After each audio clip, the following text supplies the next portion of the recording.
El mundo perdido, 1912. Arthur Conan Doyle. Capítulo 12. Todo era espanto en el bosque. He dicho ya, o quizá no lo he dicho porque la memoria me ha hecho bromas pesadas durante estos días, que resplandecía de orgullo cuando hombres de la talla de mis tres camaradas me agradecían por haber salvado, o por lo menos aliviado en parte, la situación.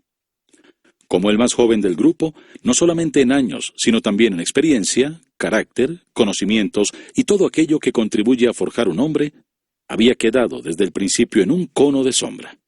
Y ahora era la mía. La idea me enfervorizó. Ay, que siempre el orgullo anticipa la caída. Esa cálida sensación de confianza en mí mismo, a la que se añadía una medida de autosatisfacción, iban a arrastrarme, esa misma noche, a la más espantosa experiencia de mi vida, a una conmoción que aún me pone enfermo cada vez que la recuerdo. Sucedió de este modo. La aventura del árbol me había producido una desmedida excitación y me hacía el sueño imposible. Summerlee estaba haciendo la guardia, encorvado junto a nuestra pequeña hoguera. Una figura sutilmente arcaica en su angulosidad, con el rifle sobre las rodillas y su puntiaguda barba de chivo oscilando cada vez que cabeceaba de fatiga. Lord John estaba acostado en silencio, arrebujando en el poncho sudamericano que usaba, mientras Challenger roncaba con retumbos y rechinamientos que resonaban en todo el bosque. Brillaba esplendorosamente la luna llena, y el aire era de un frescor vigorizante. ¡Qué noche para un paseo!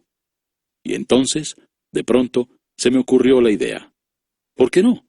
Supongamos que me marcho a hurtadillas, silenciosamente. Supongamos que camino hasta el lago central y que regreso a tiempo para el desayuno con algunas informaciones sobre el lugar.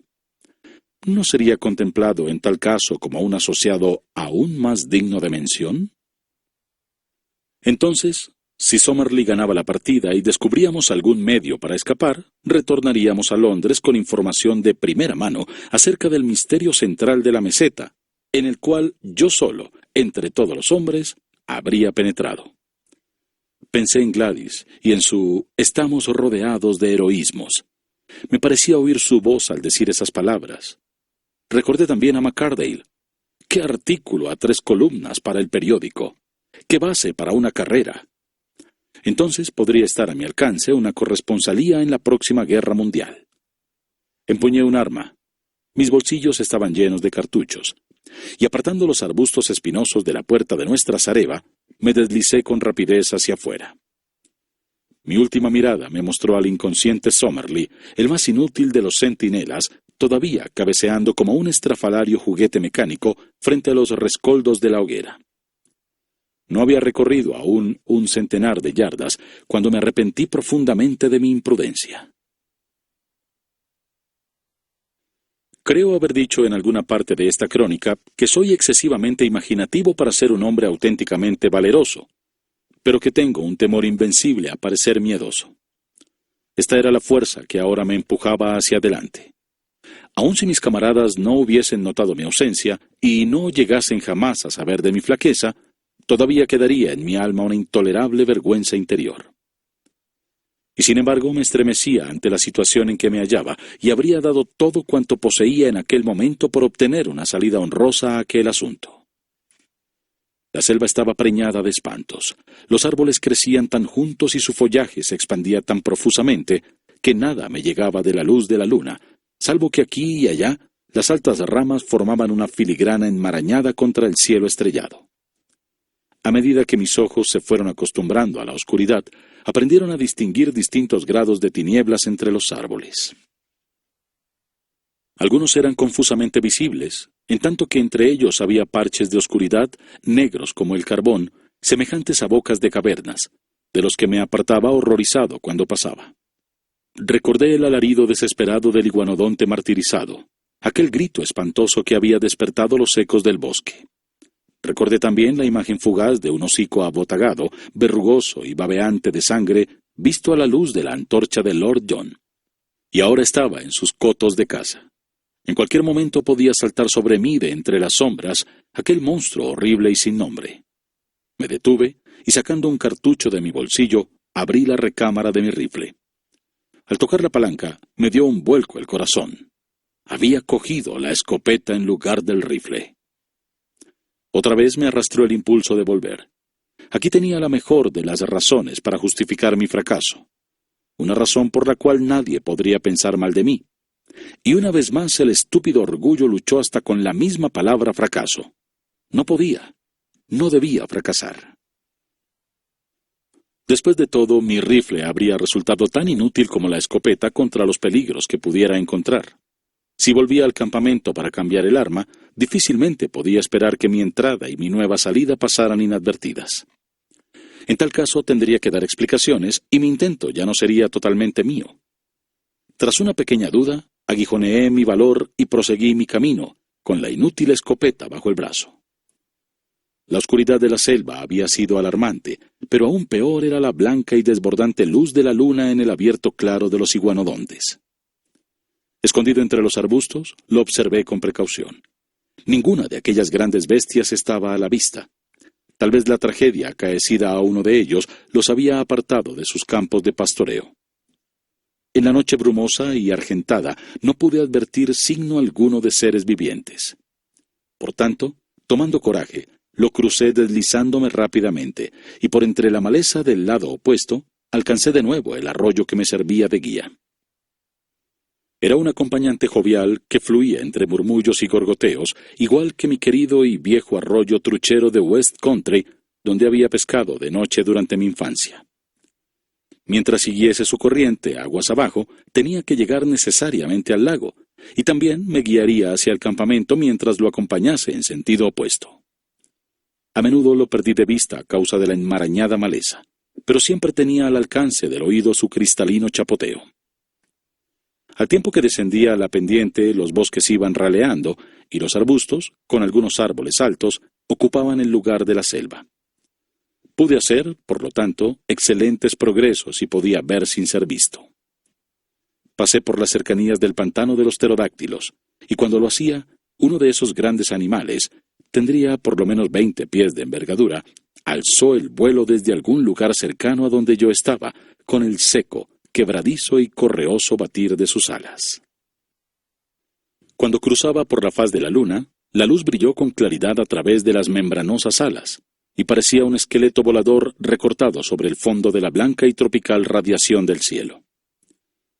Me acurruqué muy agachado entre los arbustos, pues sabía por pasadas experiencias que bastaba un solo grito de la bestia para atraer a un centenar de sus repelentes compañeros sobre mi cabeza. Hasta que no se posó de nuevo, no me atreví a seguir mi camino a hurtadillas. La noche había sido excepcionalmente callada, pero a medida que avanzaba comencé a prestar atención a un ruido sordo y retumbante, un murmullo continuo que venía de alguna parte frente a mí. A medida que yo proseguía mi camino, el ruido crecía en volumen hasta brotar, sin duda, muy cerca de mí. Cuando me detuve, el sonido seguía con igual intensidad, de modo que parecía provenir de una fuente estacionaria. Se parecía al hervor de una olla o al burbujear de un gran caldero. Pronto descubrí su origen, porque en el centro de un pequeño claro hallé un lago, o más bien un lagunajo, pues no era mayor que el tazón de la fuente de Trafalgar Square, de alguna materia negra, parecida a la brea, cuya superficie subía y bajaba formando grandes ampollas de gas que reventaban. Por encima el aire tremolaba por el calor, y el suelo a su alrededor estaba tan caldeado que apenas podía soportar mi mano apoyada en él mismo. Era claro que la gran erupción volcánica que había levantado aquella extraña meseta, hacía tantos años, aún no había extinguido totalmente sus fuerzas. Ya había visto rocas ennegrecidas y montículos de lava diseminados por todas partes, asomando entre la lujuriante vegetación que los revestía. Pero aquella alberca de asfalto en medio de la maleza era el primer indicio que teníamos de la actividad actual en las laderas del antiguo cráter. No tenía tiempo de examinar con mayor amplitud aquello, porque tenía necesidad de darme prisa para regresar al campamento en la mañana. Fue un paseo espantoso y que me acompañará en tanto conserve la memoria. En los grandes calveros del bosque que iluminaba la luna, me escurría por entre las sombras de sus márgenes. Avanzaba arrastrándome entre los matorrales, deteniéndome con el corazón palpitante cada vez que oía, como sucedió a menudo, el crujido de ramas rotas por el paso de algún animal salvaje. De vez en cuando asomaban por un instante grandes sombras que desaparecían enseguida. Grandes, silenciosas sombras que parecían rondar con patas almohadilladas. Cuán a menudo me detuve con la intención de volver, pero otras tantas veces mi orgullo pudo vencer mi temor y me empujó de nuevo en pos del objetivo que deseaba alcanzar.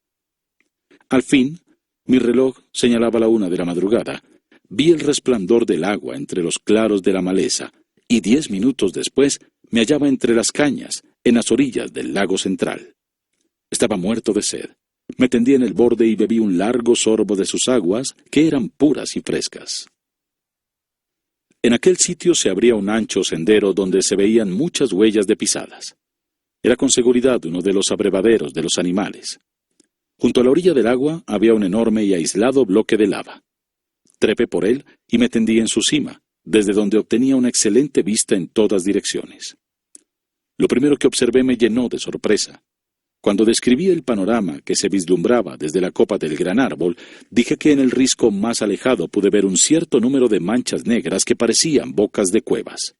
Ahora, al alzar la mirada hacia el mismo risco, vi discos de luz en todas direcciones. Manchas rojizas claramente definidas que se parecían a los ojos de buey de un transatlántico en medio de la oscuridad. En el primer momento pensé que podrían ser los resplandores de la lava producida por alguna erupción volcánica, pero esto era imposible. La actividad volcánica se desarrolla en el fondo de las cavidades y no en lo alto de las rocas. Entonces, ¿cuál podría ser la alternativa? Era insólito, pero sin embargo, tenía que ser así. Las manchas rojizas tenían que ser reflejos de hogueras encendidas en el interior de las cuevas. Hogueras que sólo la mano del hombre podía haber encendido. Había, pues, seres humanos en la meseta. ¡Qué gloriosa justificación cobraba mi exploración! Esta sí era una noticia que merecía llevarse de regreso a Londres. Durante mucho tiempo permanecí echado sobre la roca y observando aquellas rojas y palpitantes manchas de luz.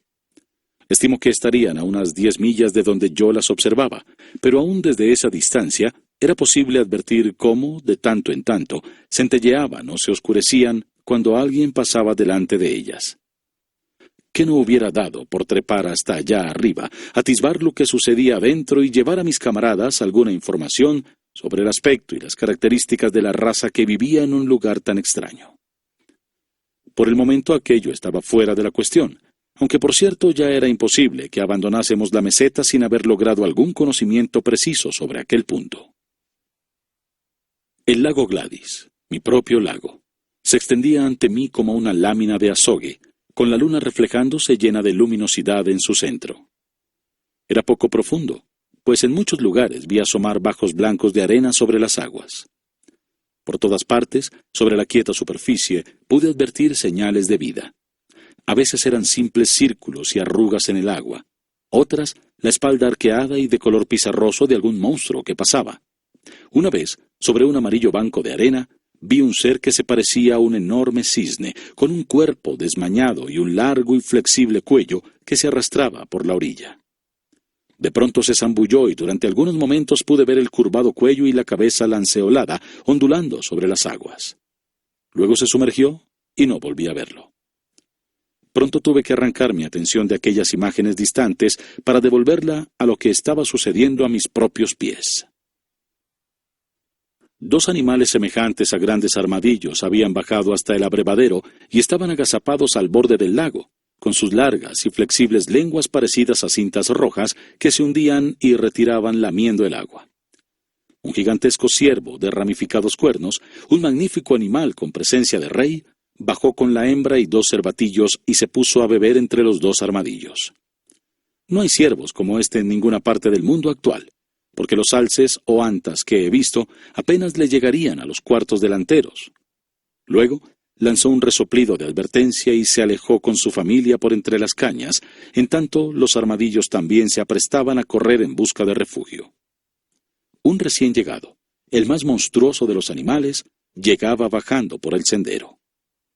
Por un instante me pregunté dónde había podido ver aquel cuerpo desmañado, aquella espalda arqueada con una orla de flecos triangulares y esa extraña cabeza de pájaro que se mantenía cerca del suelo. Y entonces recordé. Era el estegosaurio. El mismo animal que Maple White había conservado en su álbum de dibujos y que había sido el primer objeto que atrajo la atención de Challenger. Allí estaba, y quizá era el mismo ejemplar que había visto el artista americano. El suelo se estremecía bajo su tremendo peso y sus sorbos de agua resonaban en la noche tranquila. Durante 5 minutos estuvo tan cerca de mi roca que, alargando mi mano, habría podido tocar el hediondo rastrillo ondulado que tenía sobre su dorso. Después se alejó pesadamente y se perdió entre los pedruscos del camino. Al mirar mi reloj vi que eran las 2:30, o sea que ya era tiempo sobrado para que iniciase el viaje de regreso.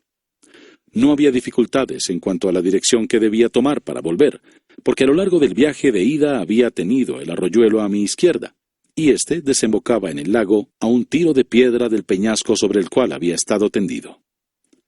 Partí, pues, alegremente, porque sentía que había hecho un buen trabajo y llevaba a mis compañeros una excelente colección de noticias. Por encima de todas, naturalmente, la obtenida ante la vista de las cuevas con sus fuegos y la certeza de que alguna raza troglodítica las habitaba. Pero también podía hablar de las experiencias recogidas en el lago central. Podía probar que estaba lleno de extraños seres y que había visto algunas formas terrestres de vida primitiva que no habíamos hallado anteriormente. Mientras caminaba iba reflexionando acerca de que pocos hombres en el mundo podrían haber pasado una noche más extraña o que hubiera añadido tantas cosas al conocimiento humano durante su transcurso. Trajinaba pendiente arriba dando vueltas en mi mente a estos pensamientos y había alcanzado ya un punto que debía estar a medio camino de nuestro campamento, cuando un ruido extraño a mis espaldas me trajo de vuelta a la conciencia de mi propia posición. Era algo que parecía mitad ronquido y mitad gruñido, profundo, sordo y extremadamente amenazador. Evidentemente, alguna extraña criatura andaba cerca de mí, pero nada se veía y por lo tanto seguí mi camino con mayor rapidez. Llevaría avanzada media milla, poco más o menos, cuando de pronto se repitió el ruido, siempre detrás de mí, pero más fuerte y más amenazador que antes. Mi corazón pareció detenerse cuando me asaltó de golpe la idea. Aquella bestia, fuera lo que fuese, me estaba siguiendo a mí. Sentí un escalofrío y mi cabello se erizó ante esa idea. Que aquellos monstruos se despedazaran entre sí era parte de su singular lucha por la existencia, pero que se volviesen contra el hombre moderno pudiera sugerir deliberadamente su rastro, y hacerlo su presa como si no fuese la especie dominante de la humanidad, era un hecho aterrador y que daba vértigo. Volví a recordar el hocico baboseante de sangre que había visto a la luz de la antorcha de Lord John como una horrible visión surgida del más profundo círculo del infierno de Dante. Me detuve con las rodillas entrechocándose y clavé los ojos asustados en el parche de luz lunar que había detrás de mí. Todo era quietud en un paisaje de ensueño. Claros de luz plateada y las manchas oscuras de los arbustos. Nada más pude ver. Y entonces surgió otra vez del silencio, inminente y amenazador, aquel gruñido profundo y gorgoteante, más fuerte y más cerca que antes. No cabía dudar por más tiempo. Algo venía siguiendo mi rastro y se me acercaba minuto a minuto. Me quedé inmóvil, como un hombre paralizado, mirando todavía con fijeza el terreno que había atravesado. Y entonces, de pronto, lo vi. Hubo un movimiento entre los arbustos, en el extremo más distante del calvero que acababa de cruzar. Una gran sombra oscura se desprendió de las demás sombras y saltó en medio del claro lunar. Dije, saltó, deliberadamente, porque la bestia se movía como un canguro, saltando en posición erecta sobre sus poderosas patas traseras, mientras mantenía dobladas las delanteras. Era de un tamaño y una fuerza enormes, parecía un elefante erguido en posición erecta, pero sus movimientos, a pesar de su corpulencia, eran sumamente activos. Por un momento, al ver su figura, confié en que fuera un iguanodonte, que conocía como un animal inofensivo, pero a pesar de mi ignorancia no tardé en advertir que esta era una bestia muy diferente. En lugar de la bondadosa cabeza parecida a la de un ciervo, característica del gran animal de patas de 3 dedos que comía hojas, esta fiera tenía un hocico ancho, aplastado, semejante al de un sapo, como el de aquel que nos había alarmado en nuestro campamento. Tanto su grito feroz como la horrible energía que ponía en su persecución me persuadieron de que era seguramente uno de los grandes dinosaurios carnívoros, o sea, una de las bestias más terribles que habían pisado la faz de la tierra. Cuando el enorme bruto saltaba, se dejaba caer sobre sus patas delanteras y acercaba su nariz al suelo cada 20 yardas o cosa así. Estaba husmeando mi rastro. A veces, por un instante, lo perdía, pero volvía a encontrarlo enseguida y avanzaba saltando rápidamente por el sendero que yo había tomado. Todavía hoy, cuando pienso en esa pesadilla, mi frente se cubre de sudor.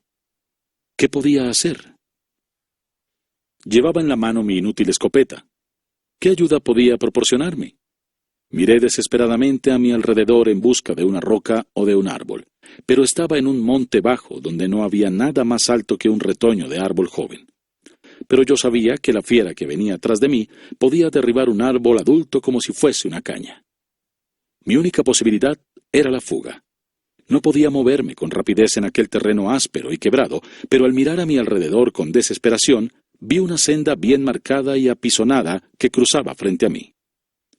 Durante nuestras exploraciones habíamos visto varias de la misma clase, labradas por el paso de los animales salvajes. Por ello podría quizá defenderme, porque era un corredor veloz y estaba en excelentes condiciones. Arrojando mi inútil escopeta, me lancé a una carrera de media milla como nunca la había hecho antes ni la he vuelto a hacer después. Me dolían las piernas, mi pecho jadeaba y sentía que mi garganta iba a estallar por falta de aire. Pero con aquel horror detrás de mí, corría, corría y corría. Al fin hice un alto, porque apenas me podía mover. Por un momento creí que me lo había sacado de encima. Todo estaba quieto en el sendero. Pero de pronto, con un crujido y unos desgarramientos, con un blando y pesado andar de pies gigantescos y un jadeo de pulmones monstruosos, la fiera estaba otra vez sobre mis pasos. Venía pisándome los talones. Estaba perdido. Qué insensato había sido al demorarme tanto en huir. Hasta entonces me había seguido por el olfato y sus movimientos eran lentos. Pero cuando eché a correr me había visto. De allí en adelante me perseguía con los ojos porque el sendero le mostraba por dónde iba. Ahora, al torcer por una curva, corría a grandes saltos. El resplandor de la luna brillaba en sus ojos enormes y protuberantes, en la fila de enormes dientes de sus abiertas fauces y en la bruñida guarnición de sus garras sobre sus cortas y poderosas patas delanteras. Con un alarido de terror, me di vuelta y corrí locamente por el sendero. Detrás de mí, la respiración espesa y jadeante de la bestia sonaba cada vez más fuerte. Sus pesados pasos ya se apoyaban a mi lado. A cada instante esperaba sentir que me apresaba por la espalda, y de pronto sentí un estrépito. Estaba cayendo en el vacío y todo lo demás fue silencio y oscuridad. Cuando emergí de mi desmayo, que supongo no pudo durar más de unos pocos minutos, advertí un olor espantoso y penetrante. Tanteando con la mano en la oscuridad, tropecé con algo que parecía un enorme trozo de carne, mientras mi otra mano tocaba un hueso muy grande. Muy arriba, sobre mí, había un círculo de cielo estrellado que me demostró que estaba en el fondo de un profundo pozo. Lentamente y tambaleándome, me puse de pie y fui tanteando todo mi cuerpo. Me sentía embotado y dolorido de la cabeza a los pies, pero no había miembro que no se moviese ni articulación que no pudiera doblar. Según iban retornando a mi cerebro confuso las circunstancias de mi caída, alcé la vista aterrorizado, esperando ver la espantosa cabeza recortada sobre el cielo que palidecía. Pero no había señales del monstruo, sin embargo, ni tampoco pude oír ruido alguno que llegara de arriba. Comencé a caminar lentamente alrededor, tanteando en todas direcciones para averiguar en qué extraño lugar me había precipitado tan oportunamente. Era, como he dicho ya, un pozo, con las paredes sumamente empinadas y el fondo raso de unos 20 pies de anchura. Este fondo estaba sembrado de grandes trozos de carne, la mayor parte de los cuales estaba en el más avanzado estado de descomposición. La atmósfera era ponzoñosa y horrible. Después de tropezar y tambalearme al pisar sobre aquellos montones de podredumbre, di de pronto con algo duro y descubrí que era un poste recto, firmemente empotrado en el centro del hueco. Era tan alto que no pude alcanzar su extremo con la mano. Parecía estar cubierto de grasa. De pronto recordé que tenía una caja de hojalata con cerillas de cera en mi bolsillo. Al encender una de ellas, pude al fin formarme una opinión acerca del lugar en que había caído. No cabían interrogantes sobre su naturaleza. Era una trampa, hecha por la mano del hombre. El poste en el centro, de unos 9 pies de largo, estaba aguzado en el extremo superior y ennegrecido por la sangre coagulada de los seres que habían quedado empalados allí. Los restos desperdigados por el suelo eran fragmentos de las víctimas, que habían sido cortados para dejar libre la estaca para los que consumaran el desatino de caer a su vez. Recordé que Challenger había dicho que el hombre no podía sobrevivir en la meseta, puesto que sus débiles armas no le permitirían afrontar a los monstruos que erraban por ella. Ahora resultaba evidente que ello era posible. En sus cuevas de bocas estrechas, los nativos de esta tierra, quienes quiera que fuesen, tenían refugios donde los enormes saurios no podían penetrar. En tanto eran capaces, con sus desarrollados cerebros, de preparar unas trampas como aquellas, cubiertas de ramas y dispuestas en los senderos transitados por los animales, y que podían destruirlos a pesar de su fuerza y agilidad.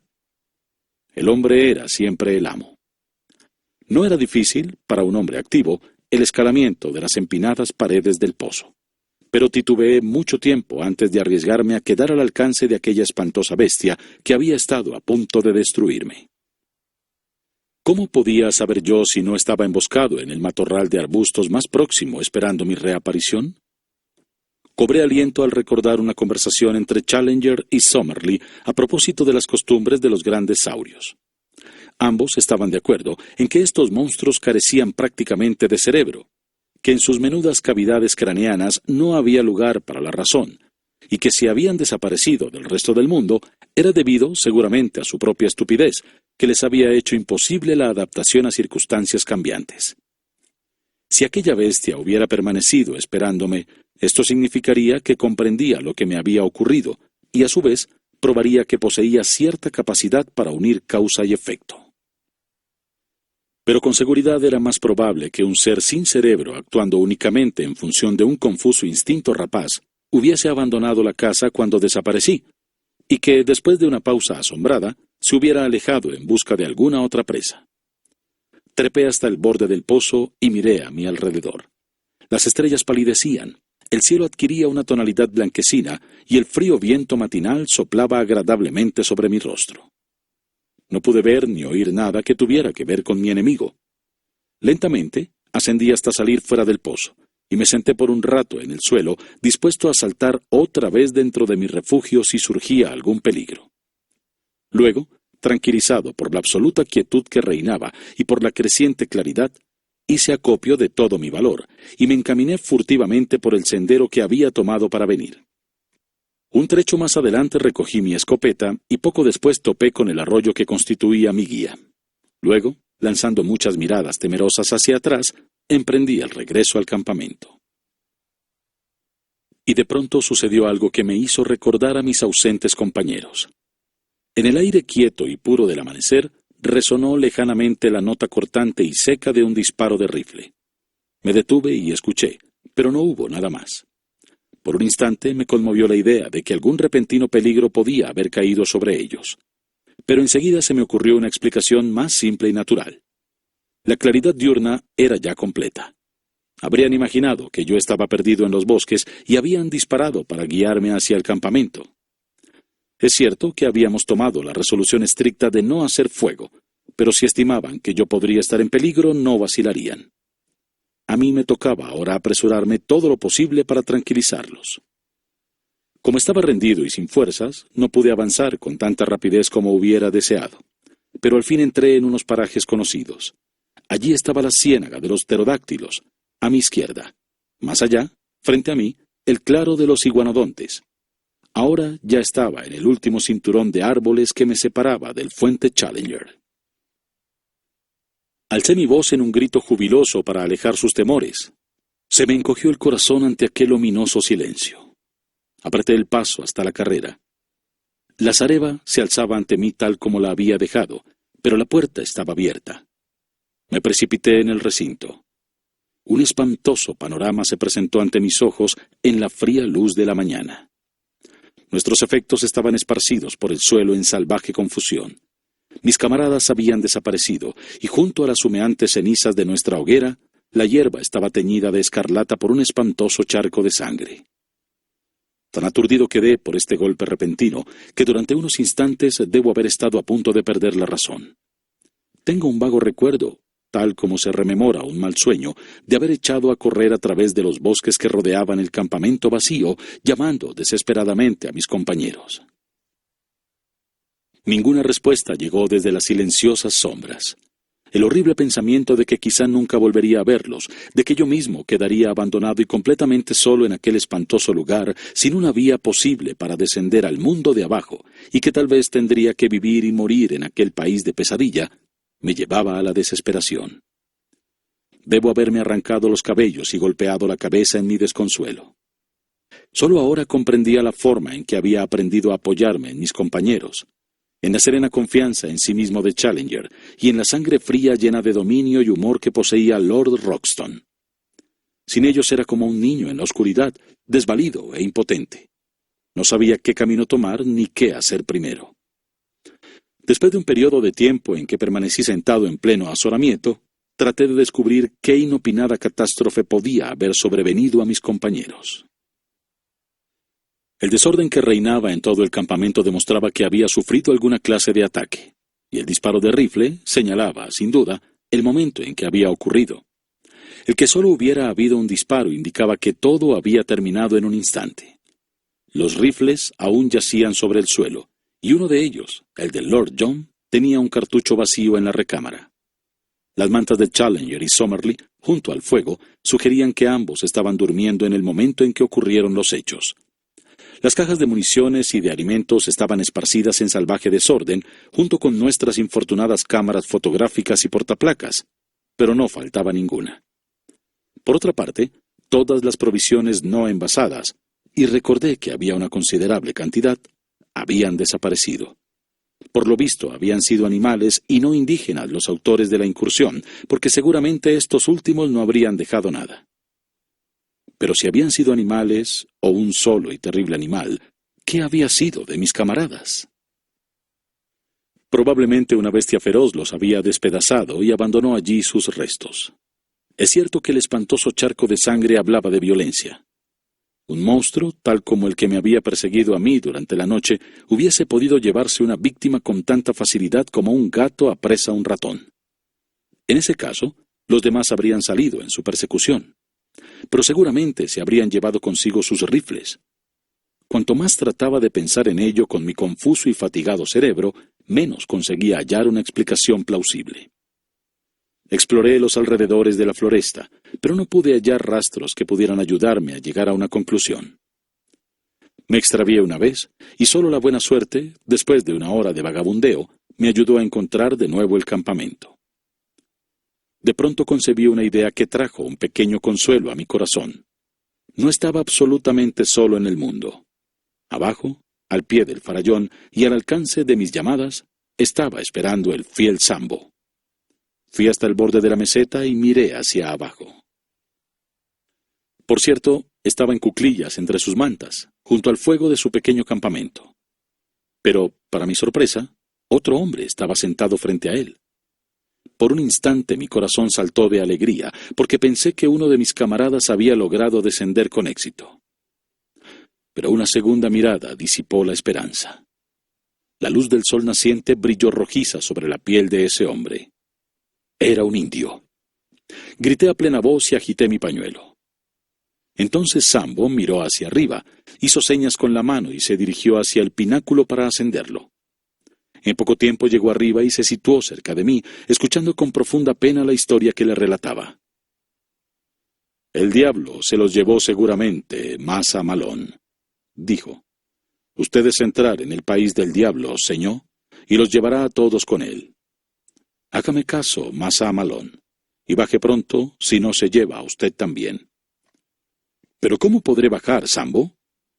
«Coja lianas trepadoras de los árboles, Masa Malón. Tírelas hasta aquí. Yo las sujeto al tocón del árbol y usted tiene puente». «Ya pensamos en eso. Aquí no hay lianas trepadoras que puedan sostenernos». «Mande buscar cuerdas, Masa Malón». «¿A quién puedo mandar a buscarlas y a dónde?» A la aldea india, señor. La aldea india llena de cuerdas de cuero. El indio está abajo. Envíelo a él. ¿Quién es él? Uno de nuestros indios. Los otros le pegaron y quitaron la paga. Volvió con nosotros. Pronto para llevar carta, traer cuerda, cualquier cosa. ¿Llevar una carta? ¿Por qué no? Quizá podría regresar con ayuda, pero en todo caso podría asegurar que nuestras vidas no se han sacrificado en vano y que las noticias de todo lo que hemos conquistado para la ciencia llegarían a nuestros amigos de la patria. Ya tenía terminadas 2 cartas completas. Ocuparía todo el día escribiendo una tercera que daría cuenta de todas mis experiencias hasta estos momentos. El indio podría llevarlas de regreso al mundo. Ordené a Sambo, por lo tanto, que regresara por la tarde, y pasé toda mi solitaria y miserable jornada registrando todas mis aventuras de la noche pasada. También redacté una nota que deberá ser entregada a cualquier mercader blanco o al capitán de un vapor que los indios puedan encontrar, rogándoles que se ocupen de que nos sean enviadas las cuerdas, porque de ellos dependen en gran parte nuestras vidas. Arrojaré estos documentos a Sambo cuando llegue al atardecer, y también mi portamonedas, que contiene 3 soberanos ingleses. Estos serán entregados al indio, con la promesa de doblar esa cantidad si regresa con las cuerdas. De este modo, comprenderá usted, mi querido McCardale, de qué modo llega a sus manos esta comunicación, y conocerá también la verdad en caso de que nunca más vuelva a saber de su infortunado corresponsal.